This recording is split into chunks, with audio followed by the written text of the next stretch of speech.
Des mois et des mois qu'ils n'ont pas pu aller au restaurant et qui ont économisé justement ces sorties-là, et à mon avis ils vont vouloir dépenser.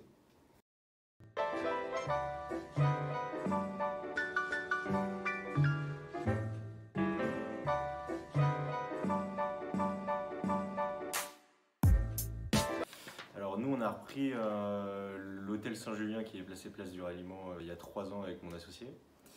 On avait choisi cet hôtel-là pour l'emplacement et avec une grosse marge d'évolution en termes d'optimisation sur la rénovation premièrement et sur la gestion pure. Donc l'hôtel on l'a rénové complètement, ça nous a pris à peu près 2 ans. On a rénové donc toutes les chambres, les parties communes, et on a créé également un bar à cocktail en collaboration avec Cointreau. Voilà, avec début d'exploitation octobre 2019 pour le bar. C'est une idée qui nous est venue pendant le premier confinement. Voilà. Comme on avait une perspective sur on va dire la réouverture, on a pu mettre en place ce projet-là, qui était de fermer nos 4 chambres terrasses pour créer un bar éphémère l'été. Le ressenti, il est un peu on va dire sur 2 variants, c'est-à-dire que sur le premier confinement, on avait comme je disais, on avait une perspective sur la durée de fermeture et justement la date de réouverture des commerces et notamment des restaurants. Donc ça nous a donné, on va dire, un élan pour innover, entreprendre et avoir des nouvelles idées pour rebondir. Donc c'est à ce moment-là qu'on a créé justement le bar éphémère sur la terrasse du Saint-Julien. Voilà, le seul rooftop d'Angers. Sur la deuxième partie, en fait, c'est un peu plus brusque parce que on était justement sur une phase un peu ascendante. On était sur une belle reprise, on va dire, de l'activité hôtelière principalement. C'est quand même notre cœur d'activité. Et une bonne activité aussi sur le bar. Et le deuxième confinement, plus on va dire les couvre-feux et les fermetures administratives des restaurants, parce que les 2 activités sont quand même liées, l'hôtellerie et la restauration.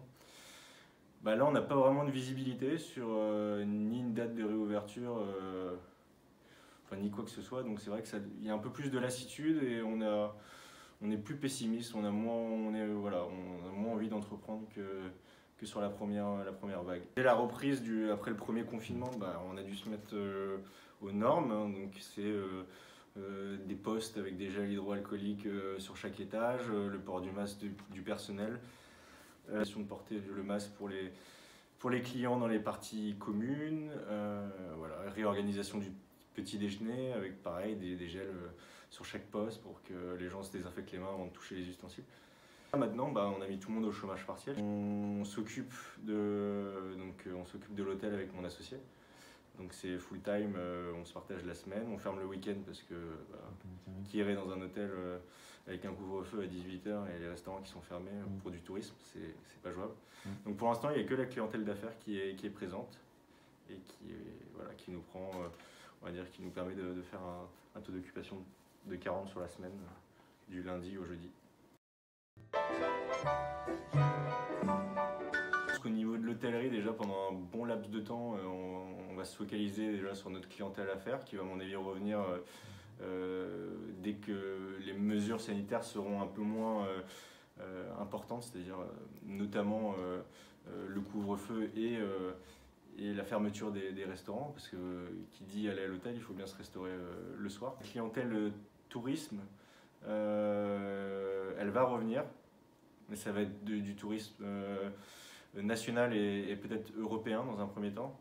Avant que la clientèle internationale revienne, je pense qu'il va falloir au moins une année ou 2 supplémentaires, sachant que tous les pays ne sont pas au même stade de vaccination que le nôtre. Et voilà. Et ensuite pour la partie bar, confiant là-dessus, parce que ça fait un bon moment que les gens n'ont pas accès justement à ces plaisirs-là. Et je pense qu'il va y avoir un engouement énorme sur la restauration et sur la consommation dans ces restaurants. Et le porte-monnaie des consommateurs qui est plus important qu'avant le confinement, parce que ça fait des mois et des mois qu'ils n'ont pas pu aller au restaurant et qui ont économisé justement ces sorties-là, et à mon avis, ils vont vouloir dépenser.